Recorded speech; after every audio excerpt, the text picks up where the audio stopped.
این همون اکبر جوجه اصل کلبادیه که همه مهمونا بعد خوردنش میپرسن کی درستش کرده. نرمه، توی دهن آب میشه و درست کردنش خیلی راحت تر از چیزیه که فکرشو میکنی. مهمترین نکتهش اینه که حتما از جوجه 700 تا نهایتا 900 گرمی استفاده کنیم. ترجیحاً جوجه تازه باشه و یخ زده نباشه. حتما هم باید پوست داشته باشه. حالا جوجه رو از وسط برش میزنیم. برای طعمدار کردن و گرفتن بوی ذوق جوجه باید اون رو اول بشوریم. برای یه دونه جوجه تقریبا 1 لیتر آب نیاز داریم و 4 قاشق غذاخوری نمک. میتونیم 2 قاشق سرکه سفید هم اضافه کنیم. جوجه ها باید کامل داخل آب و نمک باشن و نمک هم قشنگ تو آب حلش کنیم. بعد یه سلفون میکشیم و داخل یخچال میذاریم تا 1 شب استراحت کنه. ببینید چقدر منسجم شدن و همه خونابش خارج شده. حالا جوجه ها رو کامل میشوریم و خشکشون میکنیم. اگر قابلمه خیلی بزرگ باشه میزان روغنی هم که استفاده میشه خیلی بیشتره، چون جوجه ها باید کاملا قوطه‌ور در روغن باشن.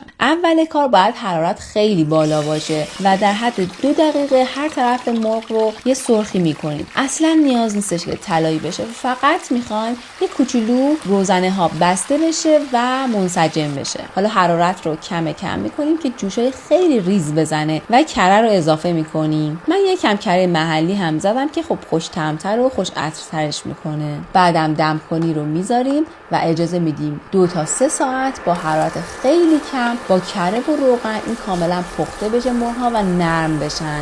پیاز رو داخل روغن مقدار سرخ میکنیم، بعدم زردچوبه بهش میزنیم و گردوی خرد شده. حالا رب انار، یکم آب میریزیم، اجازه میدیم که با در بسته پیازها کاملا پخته بشن و سسمون دوباره به لاب بیفته. نمک هم یادتون نره. خب دیگه اکبر هم کاملا سرخ شدن و پختن، یعنی یه عطر کره اینجا پیچیده که نمیتونم براتون وصفش کنم. نیاز به هیچی نداره، نه پیاز نه زعفرون. واقعا این خودش به تنهایی همینقدر ساده بسیار خوشمزه است. امیدوارم که دوستش داشته باشین و درستش کنین و لذت ببرین.